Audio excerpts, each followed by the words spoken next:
2010 में, क्योंकि 2007 में मैं चुनाव हार गया था और उससे पहले मैं बहुजन समाज पार्टी से 1996 से लेकर 2007 तक मैं विधायक रहा और उत्तर प्रदेश सरकार में मंत्री के रूप में भी रहा।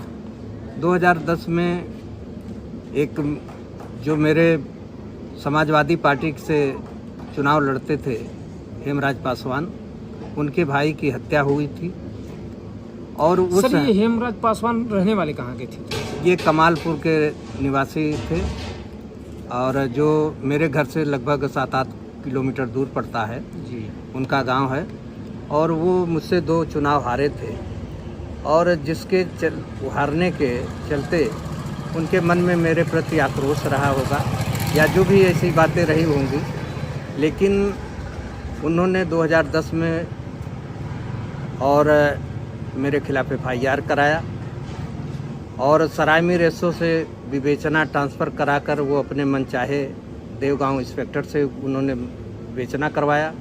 विवेचक महोदय ने मुझे निर्दोष पाते हुए क्लीन चिट दिया, लेकिन 2015 में 1 सितंबर 2015 में माननीय न्यायालय ने मुझे विचरण हेतु तलब किया और साथियों तब से मुकदमा चलता रहा भाई।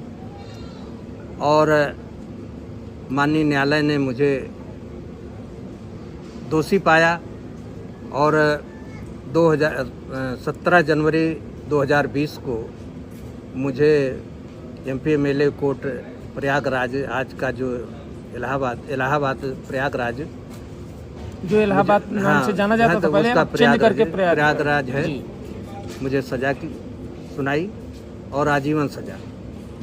मैं माननीय उच्च न्यायालय का धन्यवाद आभार प्रकट करता हूँ कि सच्चाई को उन्होंने जाना, परखा और मुझे मेरे जो मुझे बेल पर रिहा किया और साथ ही साथ जो मेरी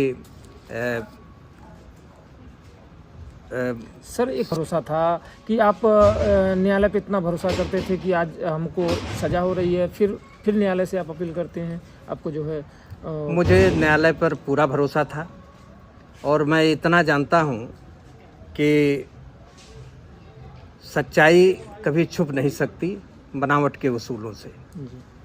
और निश्चित रूप से आज सच्चाई सामने आई और माननीय उच्च न्यायालय ने मुझे बेल देते हुए और सज़ा को सस्पेंड भी किया।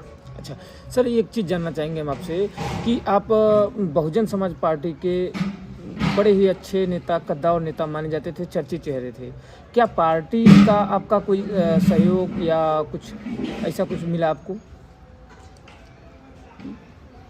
चूँकि पार्टी के हमारे बहुत ही जिम्मेदार लोग माननीय सुखदेव राजभर जी, माननीय डॉक्टर विजय प्रताप जी और तमाम ऐसे शुभचिंतक जिनका आना जाना और इतना नहीं बल्कि दलीय सीमा तोड़ के लोग, हर सर्वदल के लोग, माननीय आलम बदी विधायक जी, माननीय नफीस विधायक जी, तमाम लोगों ने, यहाँ तक कि भारतीय जनता पार्टी के लोग, डॉक्टर कृष्णमुरारी विश्वकर्मा, तमाम ऐसे साथी जो दलीय सीमा तोड़कर मुझसे मिलने के लिए जाते थे और एक बार नहीं कई बार मुलाकात किए और मेरे न रहने पर, अनुपस्थिति में तमाम लोगों ने मेरे परिवार पर जो भी परेशानी आती रही उसका निराकरण करने के लिए उन लोगों ने मानसिक शारीरिक रूप से लेकर आर्थिक रूप तक मदद उन्होंने किया जी।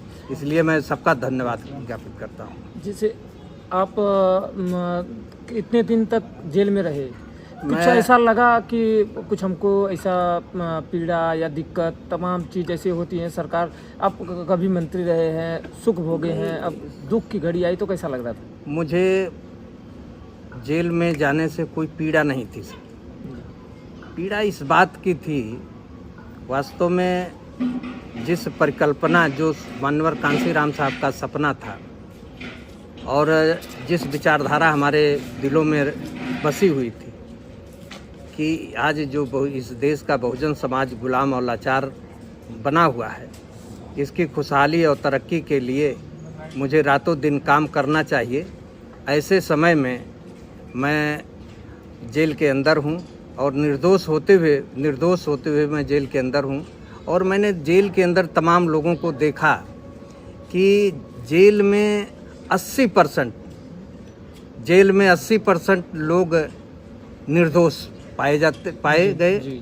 और मैंने उनकी पीड़ा को सुनते रहते थे और मुझसे जो जितना बनता था उनकी मदद भी मैं करता रहा। लेकिन मैंने ये पूरी तरह से अनुभव किया कि मेरे जेल में जाने से मेरे परिवार के ऊपर, मेरे लोगों के ऊपर तमाम तरह की विपत्तियां आईं।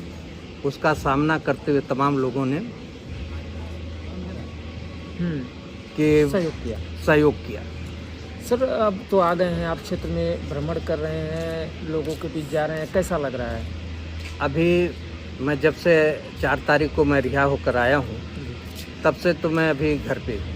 अच्छा। मुझे 1 मिनट भी का समय नहीं मिल पाया। अभी मैं अपने गांव के अंदर भी नहीं अंदर सबके परिवार में किसी से नहीं मिल पाया हूँ। और लोगों का तांता लगा हुआ रहता है। रात तक 12 बजे रात तक लोगों का आवागमन है और मिलने के लिए लोग आते हैं। और मैं समझता हूँ कि मेरे पुराने विधानसभा के लोग जो सरायमीर के नाम से जानी जाती थी, आज दीदारगंज के नाम से है, उसमें के लोग 80% और लगभग 40% लालगंज के लोग अभी निरंतर आ रहे हैं। और तमाम रोजेदार ऐसे हैं कि जो रोज़ा खोलने के बाद जो है 12 बजे रात तक यहाँ पर अगल बगल के लोग यहाँ से 25-50 किलोमीटर से दूर से चल के आते हैं। और उनके अंदर मेरे प्रति जो भी भावना है, अगर मैं समझता हूँ कि अगर मैं तो यही समझता हूँ कि मैं उनका आभार व्यक्त करता हूँ कि भाई लंबे समय से हम लोग दूर रहते हुए भी उनके दिल दिमाग में मेरे प्रति बनी हुई है, तो मैं उनका बहुत बहुत आभारी हूँ। जी, आप अभी आ गए हैं, जनता से क्या अपील करेंगे? मैं चूँकि देखिए, सच्चाई तो ये है कि मैं बहुजन समाज पार्टी का विधायक रहूँ और बहुजन समाज पार्टी का सदस्य भी। और निश्चित रूप से मैं अपने नेता के निर्णय के खिलाफ कभी जा नहीं सकता। और नेता का जो निर्णय है वो सर्वमान्य होता है। और मैं निश्चित रूप से जाके जो मुझे जिम्मेदारी मिलेगी उसका मैं निर्वहन करूँगा।